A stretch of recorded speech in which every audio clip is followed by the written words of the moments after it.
الحمد لله رب العالمين الصلاة والسلام على محمد وعلى آله وأصحابه أجمعين. سبحان الله. قل بفضل الله وبرحمته فبذلك فليفرحوا سبحان هو الله. خير مما يجمعون. فقال الله تبارك وتعالى إنما يخشى الله من عباده العلماء. سبحان الله. صدق الله مولانا العظيم. درود پاک السلام السلام عليك يا سيدي يا رسول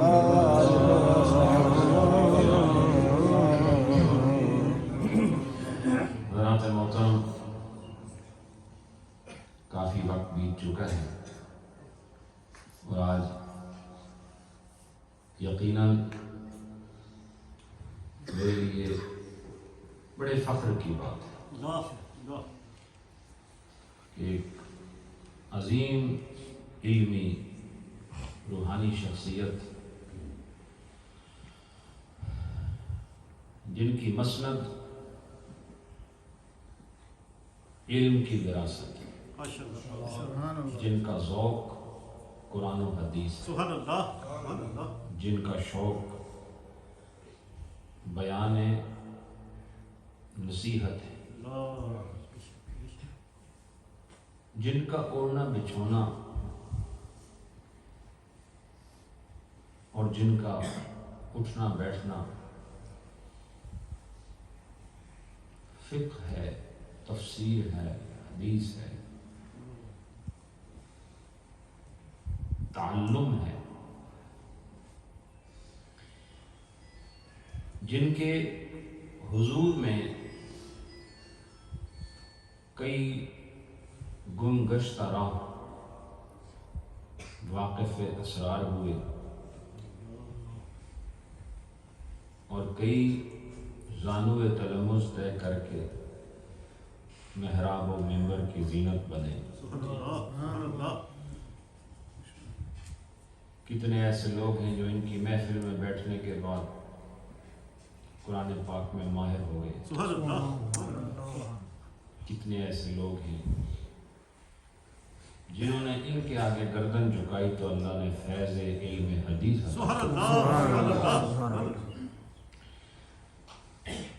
فخر اہل سنت، فخر العلماء، استاذ العلماء،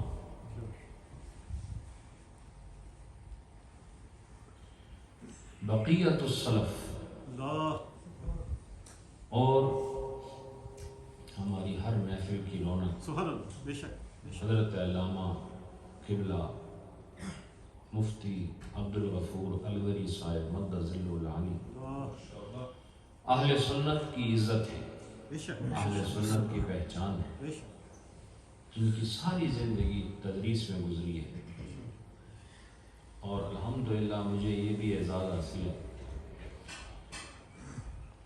کہ میرا ان سے بہت قربت کا معاملہ ہے، بڑی محبت اور بڑی چاہت کے رشتے ہیں، اور قبلہ مفتی صاحب نے جو کچھ میرے لیے عذرائے شفقت ارشاد فرمایا وہ آپ کی بلند ہستی ہے، آپ کی شخصیت ہے، آپ کا نوازنے کا ایک انداز ہے، لیکن بعض دفعہ ایسا بھی ہوتا رہا کہ مشکل ترین بعض ادق مسائل میں ہم پھنس جاتے تھے پڑھنے پڑھانے کے باوجود۔ تو اس وقت بذات خود میں اگر برطانیہ میں کسی کے ساتھ متصل ہو کر مسائل کو دریافت کرنے کے لیے اگر رجوع کرتا تو علامہ عبدالغفور الوری صاحب کی جانب، اور آپ بڑے پیار سے جس طرح بھی انہوں نے ایک بڑا اہم مسئلہ جو آج ذکر فرمایا ہے تو بڑا شور مچا، اور ہمارے جو تھوڑے بہت کتابوں کو صرف اٹھا کے الماری میں رکھنے والے علماء پڑھنے والے، تو ادھر سے کتاب خریدی پھر لائبریری بنائی تو لائبریریاں دکھا کے ڈرانے والے بہت ہیں۔ تو میں نے خود بھی یہ دیکھا کہ جس طرح آپ نے فرمایا کہ کوئی استفتاء آئے تو فتویٰ فوراً نہیں دیا جاتا، پہلے استفتاء میں بہت غور کیا جاتا ہے، بڑے تفکر کے بعد ایک صورت مسئولہ میں اجابت کی جاتی ہے، یکدم اجابت نہیں کی جاتی، یہ مفتی کا طریقہ ہے۔ تو یہ میں نے آپ کی زندگی میں اس کو بالفعل مشاہدہ کیا ہے۔ آپ سے زیادہ مسائل کس کو معلوم ہے، ساری زندگی پڑھاتے رہے، کوئی بھی مسئلہ آپ بیان فرماتے ہیں تو بے شمار حوالے ویسے زبانی ارشاد فرماتے ہیں، کام مذکور ہیں۔ ابھی حضرت کی صحت اچھی نہیں ہے، ابھی کچھ عرصے پہلے فالج کا اٹیک ہوا، عمر کا تقاضا بھی ہے۔ ابھی جتنی دیر آپ گفتگو فرما رہے تھے میں سمجھ رہا ہوں یہ اللہ کی آپ سب پر کرم نوازی ہے کہ اتنی دیر آپ نے ان کی زیارت کی تھی، ان کے ملفوظات عالیہ سے مستفید حضرات۔ تو میں بھی جب کبھی کوئی مسئلے میں آپ سے دریافت کی خاطر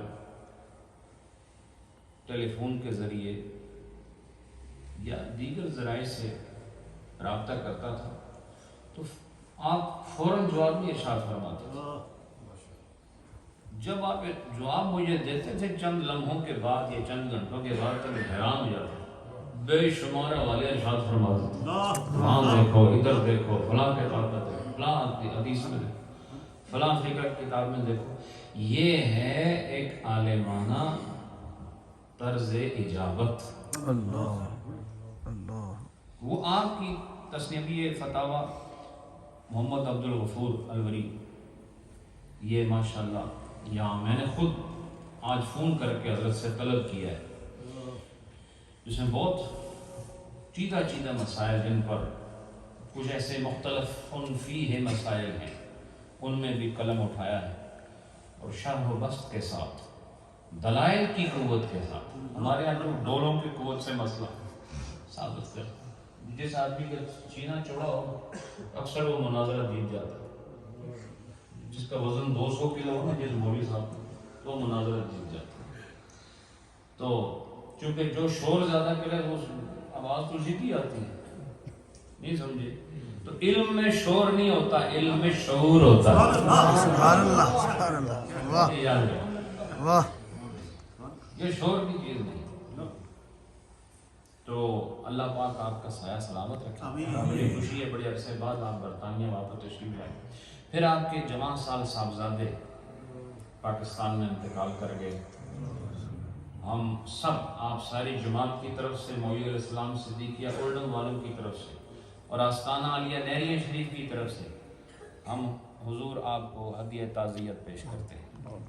اللہ پاک ان کے درجات کو، آپ کے صاحبزادے ان کے لیے آسانی ہی آسانی۔ تو آپ کے جو صاحبزادگان ہیں یہاں، یہ بھی ماشاءاللہ اسی راستے پر گامزن ہیں، خوب تربیت فرمائی حضرت نے۔ اللہ پاک یہ خوبصورت یہ شجر ثمر بار، اللہ اس کو بہار بدامہ رکھے، یہ سلسلے خیر کے وہیں سلامت رہیں۔ اور ان سے قبل ہمارے مفتی اعظم صاحب یہ ہیں میٹھے ساتھی ہیں، دیسی ساتھی ہیں ہمارے، ہم علاقہ، ہم زبان، ہم مزاج، ہم خوب اور ہم گفتگو، یہ بھی کہتے ہیں اس علاقے کی خوبصورت شخصیت ہے۔ تو تشریف لائیں، ان کا اپنا گھر ہے، یہ مہمان نہیں ہے، یہ میزبان ہے، جب بھی آئیں یہ دروازے ان کے لیے کھلے۔ ہمارے قاری اجمل صاحب جو اب تقریباً ہمارے پڑوسی ہیں، بلکہ ہم ان کے پڑوسی ہیں، تو پہلے سے وہاں رہتے ہیں، حضرت صاحب کی شفقتوں کا ذکر کر رہے تھے۔ تو یاد رکھیں، جو شفیق نہ ہو وہ ولی نہیں ہو سکتا،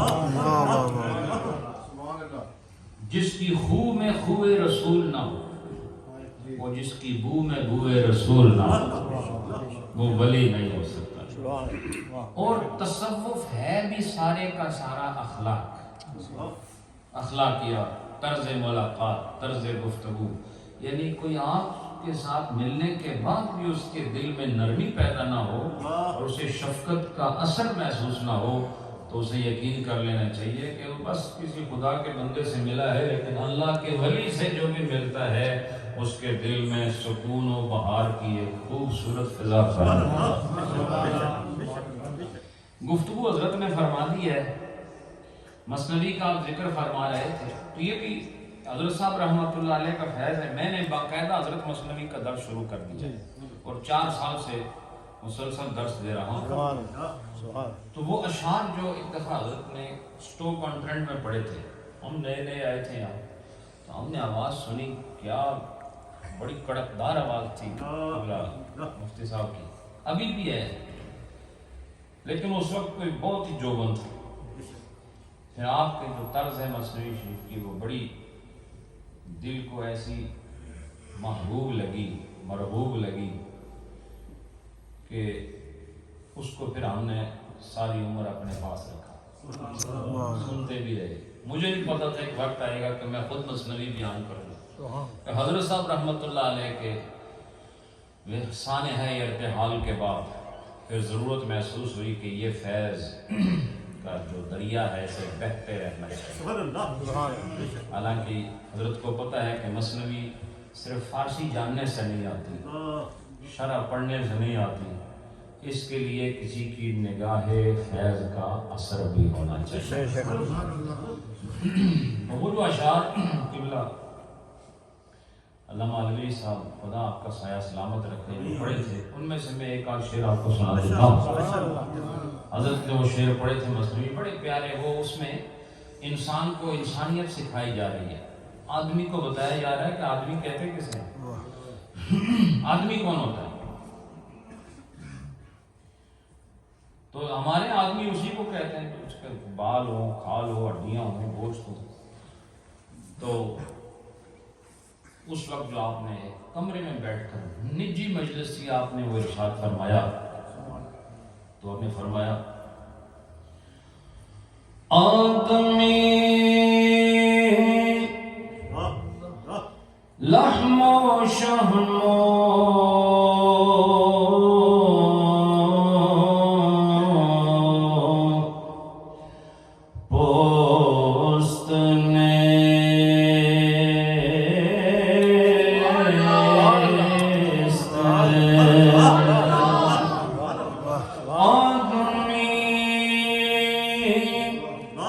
لحم و شحم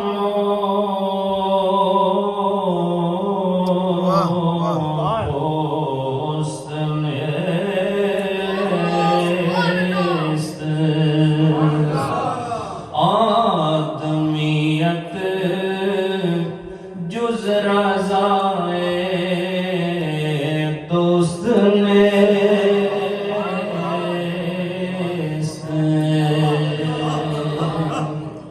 سبحان اللہ۔ اور اس کا مطلب کیا ہے؟ گوشت اور ہڈیوں پٹھوں کا نام نہیں ہے، بلکہ جس آدمی کے اندر اپنے مالک کی رضا نظر آئے سمجھ لو کہ یہی اصل آدمی ہے۔ آدمیت کیا ہے کہ رضائے دوست اس میں محسوس، یہی آدمیت۔ اور وہ حضرت آدم علیہ السلام تک بات جاتی، میں تشریحات کی طرف نہیں جا رہا۔ اور پھر ایک اور خوبصورت بات فرمائی، وہ انہی اشعار میں سے ایک شعر ہے کہ جناب رومی رحمۃ اللہ علیہ نے ارشاد فرمایا آدمی را آدمیت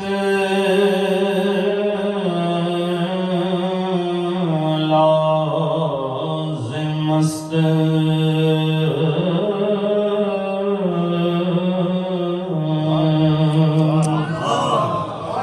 آدمی را آدمیت لازم است،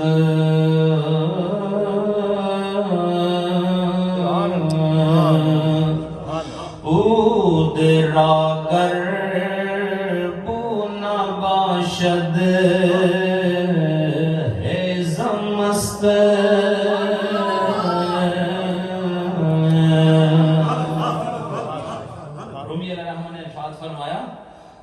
آدمی کے لیے آدمیت ضروری ہے. جیسے عود کی لکڑی میں عود کی خوشبو کا ہونا لازمی ہے. اگر اس میں عود نہ ہو تو وہ فقط ہیزم ہے، یعنی صرف جلانے کے لائق ہے. اور وہ لکڑی جو کسی کام میں نہ آئے آخر تندور میں چلی جاتی ہے. انسان کو بھی بتایا جا رہا ہے کہ مثل عود، وہ جو شجر عود ہے، اگر تیرے اندر اس عود کی خوشبو ہوئی، یعنی بوئے محمدی ہوئی، بوئے شریعت ہوئی، بوئے طریقت ہوئی، تو پھر عود کی طرح تو قیمتی ہوگا. اور اگر تیرے اندر یہ بو نہ ہوئی تو پھر جہنم کی آگ میں جلایا جائے. حضرت یہ وہی اشعار ہیں جو اور بھی آپ نے اشعار پڑھے تھے، لیکن اب وقت بہت ہو گیا. آج کا یہ خوبصورت اجتماع ماشاءاللہ خوبصورت حال بھرا ہوا ہے ماشاءاللہ. اللہ اور رومے کی روح بول رہی ہے ساری. کچھ کہا فال زدہ ہوتے ہوئے کوئی نہیں کہنا زبان کھڑاتی جی. اللہ تو یہ سعادت ہے دوستو. یہ جو آج آپ منظر دیکھ رہے ہیں، کیا پتہ آپ کو دوبارہ دیکھنے کو ملے. یہ اور جو حضرت نے فرمایا نا کہ ہم اثر ہونا ایک بڑا حجاب ہے، اللہ بہت بڑا حجاب ہے. یہ ہم اثر ہونے کا مطلب یہ ہوتا ہے کہ جیسے ایک دور نے بندے ہوں نا، ایک علاقے نے تے ایک جگہ نے تے ایک وقت نے، یہ ایک دوے کی نہیں سامنے. ٹھیک ہے نا، پٹواری تو سمجھے ہو نا. ایک دور نے لوگ ایک دوے کی نہیں سیانے. جس لئے مری جان سے بعد آلے کو 100 سال بعد آگے آپ نے ایک ہے سی کوئی جڑا ایجیاں سونیاں گلاں کر رہا. ایک زمانے چ ہونا بھی ایک عجب امتحان ہے. تو ہمارے یہاں اکثر جو جو ہمارے بغل میں جو شخصیت موجود ہے، مفتی صاحب بیٹھے ہیں، یہ دور ہے حضرات. ایک زمانہ آئے گا، اس دور کو ترسے گا، لیکن آپ کو بھی احساس نہیں چونکہ آپ حجاب میں ہیں، اور وہ حجاب ہم اثر ہونا ہے. تو اللہ رب العالمین اس ہم اثر ہونے کی وجہ سے جو حجاب آیا ہے، خدا اس کو دور کر کے آپ کے اندر اثر پیدا کر. وہ اثر ہم اثر عین والا اس کو نکال کر حمزے والا اثر اور سا کے ساتھ اثر پیدا ہو جائے اور قیمت معلوم ہو جائے. لیکن زمانے کا طریق ایسا ہے نہیں. بہرحال اسی لیے ہم صحابہ کرام کو کیوں مانتے ہیں؟